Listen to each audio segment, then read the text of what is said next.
இப்ப நானும் சொல்றாங்களா? இந்த இரவு உங்களை பார்த்து இங்க இருக்கிற ஊழியர்களை பார்த்து சொல்லுகிற தீர்க்க தரிசன வார்த்தை, எழுப்புதலுக்கு நீங்கள் அடையாளமாய் முத்திரிக்கப்பட்டிருப்பீர்களானோ, மத உலகம் உங்களை எதிர்க்குமானோ, மத உலகம் உங்களை பகைக்குமானோ, உலகம் உங்களை பகைத்தால் நீங்கள் சந்தோஷப்படுங்கள். அது பகைத்ததற்கு முன்பாக அது என்னை பகைத்திருக்கிறது. என்ன நான் உலகத்தோடு ஒத்த வேஷம் போடாதவன்.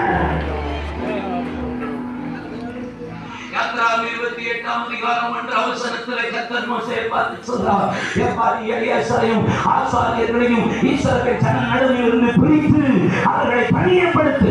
அவன் இஸ்ரவேல் கூட்டத்தில் இருந்தாலும் ஆசாரியன் என்பவன் பணியாட்டார்களோ அப்படின்னு ஆண்டவர் என்ன சொல்ல வராரு? எழுப்புதலுக்காக உடன்படிக்கை பெட்டியை தூக்கி தரிசனத்துக்காக இருக்கிற பிள்ளைகள் ஊரோடு ஒத்த வேஷம் போடக்கூடாது, உலகத்தோட ஒத்த வேஷம் வாழக்கூடாது.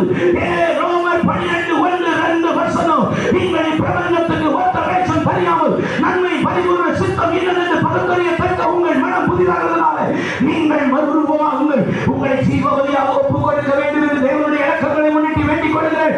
இதுவே புத்தி உள்ள 1 கொரிந்தியர் 2ஆம் அதிகாரம் 9-13 வசனம், 2 கொரிந்தியர் 6ஆம் அதிகாரம் 14-17 வசனம். வேத வசனத்தை வாசித்து பாருங்க. அந்த ஆண்டவர் சபைக்குள்ள எப்படி விட்டு விலகி இருக்கணும், inside the church and outside the church எப்படி இருக்கணும் சொல்றாரா இல்லையா? சொல்லுங்க. சும்மா இவங்க ஊரோட உலகத்தோட வாழ்ற வாழ்க்கை தேவ ஜனங்களுக்கு வருதா? இன்னையோட அதை முடிச்சிடணும். எழுப்புதலை பார்க்கணும். உலகத்துக்கு எனக்கு வித்தியாசமா இருக்கணும். உலகம் செய்யறதை நான் செய்யக்கூடாது. நான் செய்யறத உலகம் செய்ய முடியாது.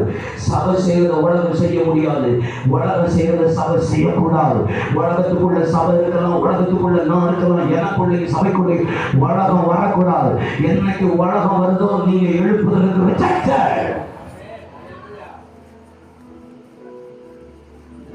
முழுமையும் அது உமக்குத்தான் தேவனே, எடுத்துக்கொள். என்னை படைக்கிறே புதிதாக்கும். என்னாகும் 18ஆம் அதிகாரம் அதனுடைய 20ஆம் வசனத்துக்கு நேரம் போங்க. என்னாகும் 18:20 ஆண்டவர் சொல்லுகிறார், ஆசாரியர்களுக்கு பூமியில பங்கும் வேண்டாம், சுதந்திரம் வேண்டாம். நானே அவர்களுக்கு பங்கும், நானே அவர்களுக்கு பங்கும் சொல்லுங்களேன். ஆண்டவர் ஆசாரியர்களுக்கு பூமியில பங்கும் கிடையாது, சுதந்திரமும் கிடையாது. நானே அவர்களுக்கு பங்கும் சுதந்திரம். அப்ப ஆண்டவர் ஆசாரியர்களை பார்த்து என்ன பாட்டு பாட சொல்றாரு? இயேசு போதுமே போதுமே, இயேசு போதுமே போதுமே, எந்த நாளிலுமே என் நிலையிலுமே எந்த மொழியிலே இயேசு போதுமே போதுமே, இயேசு போதுமே.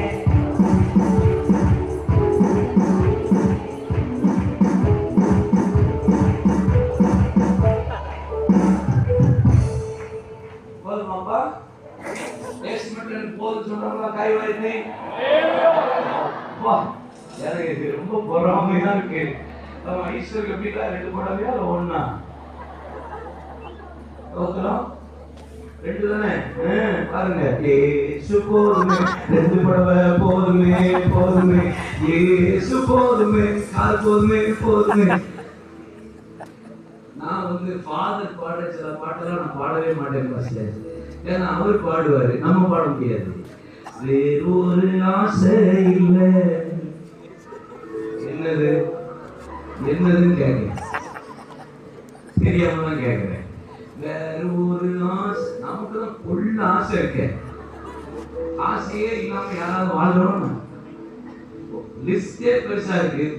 பாதி நேரம் கழுத ஏசப்பா சமூகத்துக்கு முன்னாடி போய் உட்கார்ந்து முழங்கால் போட்டோன்னு ஏசப்பா அப்படிங்க. அதோட அவர் திணறி போய் தான் நிக்கிறாரு பாதி நேரம்.